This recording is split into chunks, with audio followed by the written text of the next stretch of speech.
ಎಲ್ರಿಗೂ ನಮಸ್ಕಾರ. So welcome back to my YouTube channel, Shwetha Ramesh YouTube channel.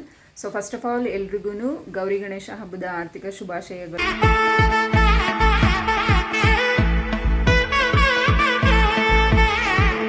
Friends, ಎಲ್ಲರಿಗೂ ಗೌರಿ ಗಣೇಶ ಹಬ್ಬದ ಆರ್ಥಿಕ ಶುಭಾಶಯಗಳು. ಎಲ್ಲರಿಗೂ ಗಣೇಶ ಒಳ್ಳೇದು ಮಾಡಲಿ ಅಂತ ಪ್ರಯತ್ನ ಮಾಡ್ತೀನಿ. ದೇವ್ರು ಒಳ್ಳೇದು ಮಾಡಲಿ. ನಮ್ಮ ಮನೇಲೂ ಫುಲ್ಲೆಲ್ಲ ಕ್ಲೀನ್ ಮಾಡಿಬಿಟ್ಟು, ಸೊ ತುಳಸಿ ಪಾಟ್ಗೆಲ್ಲ ರೆಡಿ ಮಾಡಿಬಿಟ್ಟು, ಹೊಸ್ಲಿಗೆಲ್ಲ ಅರಶಿನ ಕುಂಕುಮ ಇಟ್ಟು, ಮತ್ತು ಅದ್ರ ಜೊತೆಗೆ ತೋರಣ ಎಲ್ಲನೂ ನಮ್ಮ ಮನೆಯವ್ರು ಆಲ್ರೆಡಿ ಕಟ್ಟಿದ್ರು. ಸೊ ಪೂಜೆ ಮಾಡಿಕೊಂಡು ನಾವು ನಮ್ಮ ಅಮ್ಮನ ಮನೆಗೆ ಹೊರಟ್ವಿ. ಗಾಡೀಲಿ ಹೋಗ್ತಾ ಹಂಗೆ ನಾನು ನಮ್ಮ ಮನೆಯವ್ರು ಮಾತಾಡಿಕೊಂಡು ಸೊ ನಮ್ಮ ಅಮ್ಮನ ಮನೆ ಹತ್ರ ರೀಚ್ ಆದ್ವಿ. ಫುಲ್ ಮಾರ್ಕೆಟೆಲ್ಲ ಫುಲ್ ರಶ್ ಅಂದರೆ ರಶ್ ಇತ್ತು. ರೆಡಿ ತೋರಣ ಎಲ್ಲ ಕಟ್ಬಿಟ್ಟು ಅವ್ರು ಆಲ್ರೆಡಿ ಗಣೇಶನೆಲ್ಲ ಪ್ರತಿಷ್ಠಾಪನೆ ಮಾಡಿ ಪೂಜೆ ಆಲ್ರೆಡಿ ಆಗಿತ್ತು ನಾವು ರೀಚ್ ಆಗೋ ಅಷ್ಟರಲ್ಲಿ. ಸೊ ನಾವು ಹೋಗಿ ಇನ್ನೇನು ಪೂಜೆ ಆಗಿತ್ತಲ್ಲ ಅಂತ ಅಂದ್ಬಿಟ್ಟು ಹಾಗೆ ನಮಸ್ಕಾರ ಮಾಡಿಕೊಂಡು ಗಣಪತಿ ನಮಗೂ ಕಾಪಾಡಪ್ಪ ಒಳ್ಳೇದಾಗಲಿ ಅಂತ ನಾವು ಬೇಡ್ಕೊಂಡು ಸೊ ಹೋಗಿ ಅಪ್ಪ ಅಮ್ಮನ ತಮ್ಮನ ಎಲ್ಲ ಮಾತಾಡ್ಸಿದ್ವಿ. ಬಟ್ ಆಲ್ರೆಡಿ ಅಮ್ಮ ಅಡುಗೆ ಮಾಡ್ತಾಯಿದ್ರು. ಸೊ ಆ್ಯಸ್ ಯೂಶುವಲ್ ಗೊತ್ತೇ ಇದೆ ಅಲ್ಲ, ಹಬ್ಬ ಅಂತ ಅಂದಮೇಲೆ ಸ್ವಲ್ಪ ಏನಾರ ಸ್ಪೆಷಲ್ ಮಾಡ್ತಾನೆ ಇರ್ತಾರೆ. ಸೊ ಅಷ್ಟು ಒಳಗಡೆ ಹಾಗೆ ಚಕ್ಲಿ ಮಾಡೋಣ ಅಂತ ಅಂದ್ಬಿಟ್ಟು ನಾನು ಚಕ್ಲಿ ರೆಡಿ ಮಾಡ್ಕೋತಾ ಇದ್ದೆ. ನಮ್ಮಮ್ಮ ಅಡುಗೆಗೆಲ್ಲ ಆಲ್ರೆಡಿ ರೆಡಿ ಮಾಡಿದ್ರಲ್ಲ, ಸೊ ಅವರು ಹಾಗೆ ಒಬ್ಬಟ್ಟು ಪ್ರಿಪೇರ್ ಮಾಡಿದ್ರು. ಸೊ ಅಷ್ಟರೊಳಗಡೆ ಸೈಡ್ ಗ್ಯಾಪಲ್ಲಿ ರೆಡಿ ಆಗಿಬಿಟ್ಟು ನಾನು ಮತ್ತು ನಮ್ಮ ಮನೆಯವರು ಇಬ್ಬರೂ ಪೂಜೆ ಮಾಡಿದ್ವಿ.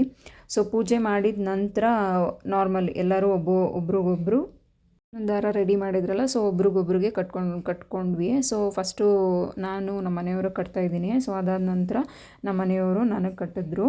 ಸೊ ಇಬ್ಬರು ಕಟ್ಕೊಂಡಿದ್ದ ನಂತರ ಹಾಗೆ ನನ್ನ ತಂಗಿ ಬಂದಿದ್ಲು. ಸೊ ನನ್ನ ತಂಗಿಗೂ ಹಾಗೆ ಅವಳಿಗೂ ದಾರ ಕಟ್ಬಿಟ್ಟು, ಸೊ ಅದಾದ ನಂತರ ನೆಕ್ಸ್ಟು ನಮ್ಮ ಅಪ್ಪಗೆ ಕಟ್ಟಿದೆ. ನಮ್ಮ ಅಪ್ಪನೂ ಕಟ್ಟಿಸ್ಕೊಂಡ್ರು ನನ್ನ ಹತ್ರ. ಬಟ್ ಹೋಗಿದ ತಕ್ಷಣವೇ ಆಲ್ರೆಡಿ ಪೂಜೆ ಆಗಿರೋದ್ರಿಂದ ನನ್ನ ತಮ್ಮ ವೆಯ್ಟ್ ಮಾಡ್ತಿದ್ದ. ಸೊ ನನ್ನ ತಮ್ಮಂಗೆ ಫಸ್ಟೇ ಕಟ್ಟಿದ್ದೆ, ರೆಡಿ ಆಗಿದ್ದಕ್ಕಿಂತ ಮುಂಚೆನೇ ಅವ್ನಿಗೆ ಆಲ್ರೆಡಿ ಕಟ್ಬಿಟ್ಟಿದ್ದೆ. ಸೊ ಎಲ್ಲರೂ ಕೂತ್ಕೊಂಡು ಒಟ್ಟಿಗೆ ಊಟ ಎಲ್ಲ ಮಾಡಿದ್ವಿ. ಅಷ್ಟರೊಳಗಡೆ ಈವ್ನಿಂಗ್ ಆಗಿತ್ತು. ಸೊ ಅಮ್ಮ ಮಂಗಳಾರತಿ ಮಾಡಿಬಿಟ್ಟು ಆ್ಯಸ್ ಯೂಶುವಲ್ ಹೆಣ್ಮಕ್ಳಿಗೆ ಅಂತ ಅಂದರೆ ಬಾಗಿನ ಕೊಡಲೇಬೇಕಲ್ವ. ಸೊ ನಾನು ನಮ್ಮ ಮನೆಯವರು ಕೂತ್ಕೊಂಡ್ವಿ. ಸೊ ನಮ್ಮಮ್ಮ ಅವರು ಏನು ಹೆಣ್ಮಕ್ಳಿಗೆ ಎಲ್ಲರ ಮನೇಲೂ ಹೆಂಗೆ ಕೊಡ್ತಾರೋ ಅದೇ ರೀತಿಯೇ ಅರಶಿನ ಕುಂಕುಮ, ಹೂವು, ಬಳೆ, ಸೀರೆ, ಹಣ್ಣು ಮತ್ತು ಎಷ್ಟನ್ನು ಕೊಟ್ಟು ತವ್ರ ಮನೆ ಬಾಗಿನ ಹೆಂಗೆ ಕೊಡ್ತಾರೋ ಅದೇ ರೀತಿ ನಮ್ಮಮ್ಮ ನನಗೆ ಕೊಟ್ಟರು. ಅದಾದ ನಂತರ ನಮ್ಮ ಮನೆಯವ್ರಿಗೂ ಹಾಗೆ ಆ್ಯಸ್ ಯೂಶುವಲ್ ಅವ್ರಿಗೂ ಬಟ್ಟೆ ತಂದಿದ್ರು. ಸೊ ನಂದಾದ ನಂತರ ಅವ್ರಿಗೂ ಬಟ್ಟೆ ಕೊಟ್ಟರು. ಸೊ ಇಬ್ಬರೂ ಬಟ್ಟೆ ಮತ್ತು ಬಾಗಿನ ತೊಗೊಂಡಿದ್ದ ನಂತರ ಸೊ ನನ್ನ ತಂಗಿ ಬಂದಿದ್ಲು ಅಂತ ಹೇಳಿದ್ನಲ್ವ. ಸೊ ಅವಳಿಗೂ ಹಾಗೆ ಇನ್ನೇನು ಮದುವೆ ಫಿಕ್ಸ್ ಆಗೋದ್ರಲ್ಲಿದೆ. ಸೊ ಹಾಗಾಗಿ ಅವಳಿಗೂ ಸೀರೆ, ಬಳೆ, ಹೂವು ಎಲ್ಲ ತಂದಿದ್ವಿ.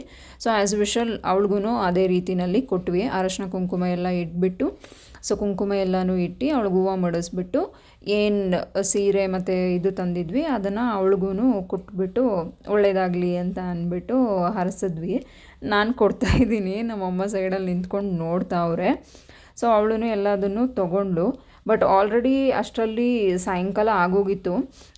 ಇನ್ನೇನು ಅಂತ ಅಂದ್ಬಿಟ್ಟು ಸಾರಿ ಸೈಡ್ ಗ್ಯಾಪಲ್ಲಿ ಮರ್ತೋಗಿದ್ದೆ. ಅದಾದ ನಂತರ ನಾನು ಮತ್ತು ನಮ್ಮ ಮನೆಯವರು ಇಬ್ಬರೂ ನಮ್ಮ ಅಪ್ಪ ಅಮ್ಮನ ಹತ್ರ ಆಶೀರ್ವಾದ ತೊಗೊಂಡ್ವಿ. ಸಾಯಂಕಾಲ ಇನ್ನೇನು ಬಿಡಬೇಕಾದ್ರೆ ನೈವೇದ್ಯ ಮಾಡಬೇಕಲ್ಲ ಅಂತ ಸೊ ನೈವೇದ್ಯ ಮಾಡ್ತಾಯಿದ್ದಾರೆ. ಅಷ್ಟರಲ್ಲಿ ನನ್ನ ತಮ್ಮ ಬಂದು ಸೊ ದೇವ್ರಿಗೆ ಮಹಾಮಂಗಳಾರತಿ ಎಲ್ಲ ಮಾಡಿಬಿಟ್ಟು ಸೊ ಮನೇಲಿ ಇರೋರಿಗೆಲ್ಲ ನಮ್ಮಪ್ಪ, ನನ್ನ ತಂಗಿ ಮತ್ತು ನಮ್ಮ ಮನೆಯವ್ರಿಗೆಲ್ಲರಿಗೂ ಕೊಟ್ಟು ಅದಾದ ನಂತರ ದೇವ್ರಿಗೆ ಕೆಂಪಾರತಿ ಬೆಳಗ್ತೀವಿ. ಸೊ ನಾವು 3 ಜನನೂ ದೇವರಿಗೆ ಕೆಂಪಾರತಿ ಬೆಳಗ್ತಾ ಇದ್ವಿ. ಅಷ್ಟರಲ್ಲಿ ನನ್ನ ತಮ್ಮ ಅಲ್ಲೇನೋ ರೇಗಿಸ್ತಾ, ಅದಕ್ಕೆ ನಾನು ನಗ್ತಾಯಿದ್ದೀನಿ. ಆರತಿ ಎಲ್ಲ ಮಾಡಿದ ನಂತರ ಸೊ ದೇವ್ರಿಗೆ, ಗಣಪನಿಗೆ ಮತ್ತು ಗೌರಮ್ಮಂಗೆ ಇಬ್ಬರಿಗೂ ದೃಷ್ಟಿ ಬೊಟ್ಟು ತೆಗೆದ್ಬಿಟ್ಟು ಅಷ್ಟರೊಳಗಡೆ ಆಯ್ತಲ್ಲ ಅಂದ್ಬಿಟ್ಟು ಗೌರಿನ ಎತ್ಬಿಟ್ಟು ನನ್ನ ತಮ್ಮ ನನ್ನ ಕೈಗೆ ಕೊಟ್ಟ. ಅದಾದ ನಂತರ ನಮ್ಮ ಮನೆಯವರು ಮತ್ತು ನನ್ನ ತಮ್ಮ ಇಬ್ಬರೂ ಗಣಪತಿ ಎತ್ತಿ ಇನ್ನೇನು ವಿಸರ್ಜನೆ ಮಾಡೋಣ ಅಂತ ಅಂದ್ಬಿಟ್ಟು ನಾನು ಮತ್ತು ನನ್ನ ತಮ್ಮ, ನನ್ನ ತಂಗಿ, ನಾವು 4 ಜನನೂ ನಮ್ಮ ಮನೆಯವರು ಎಲ್ಲ 4 ಜನನೂ ಹೊರಟ್ವಿ. ಸೊ ಮೆಟ್ಲು ಇಳ್ಕೊಂಡು ಅಲ್ಲೇ ನಮ್ಮ ಅಮ್ಮನ ಮನೆಯಿಂದ ಒಂದು ಸ್ವಲ್ಪ ಕೆಳಗಡೆನೇ ಅಲ್ಲೇ ವಿಸರ್ಜನೆಗೆಲ್ಲ ಇದು ಮಾಡಿದರು. ಸೊ ಹಾಗಾಗಿ ನಮ್ಮ ಏರಿಯಾದಲ್ಲೆಲ್ಲ ಅಂದರೆ ವಿಸರ್ಜನೆ ಮಾಡೋದಕ್ಕೆ ರೆಡಿ ಮಾಡಿದ್ರಲ್ಲ, ಸೊ ಅಲ್ಲೇ ಹೋಗಿ ಬಿಡೋಕ್ಕಿಂತ ಮುಂಚೆ ಪೂಜೆ ಮಾಡಿಬಿಟ್ಟು ಬಿಡಬೇಕಲ್ವ. ಸೊ ದೇವ್ರ ಹತ್ರ ಎಲ್ಲ ಬೇಳ್ಕೊಂಡು ಒಳ್ಳೇದು ಮಾಡಪ್ಪ ಅಂತ ಅಂದ್ಬಿಟ್ಟು ನಮ್ಮ ಮನೆಯವರು ಮತ್ತು ನನ್ನ ತಮ್ಮ ಇಬ್ಬರೂ ವಿಸರ್ಜನೆ ಮಾಡಿ ಸೊ ವಾಪಸ್ ಮನೆಗೆ ಬಂದ್ವಿ. ಗಣೇಶ ಎಲ್ರಿಗೂ ಒಳ್ಳೇದು ಮಾಡಲಿ. ಸೊ ಈ ವಿಡಿಯೋ ಇಷ್ಟ ಆದಲ್ಲಿ ಲೈಕ್ ಮಾಡಿ, ಶೇರ್ ಮಾಡಿ, ಕಮೆಂಟ್ ಮಾಡಿ. Thank you for watching.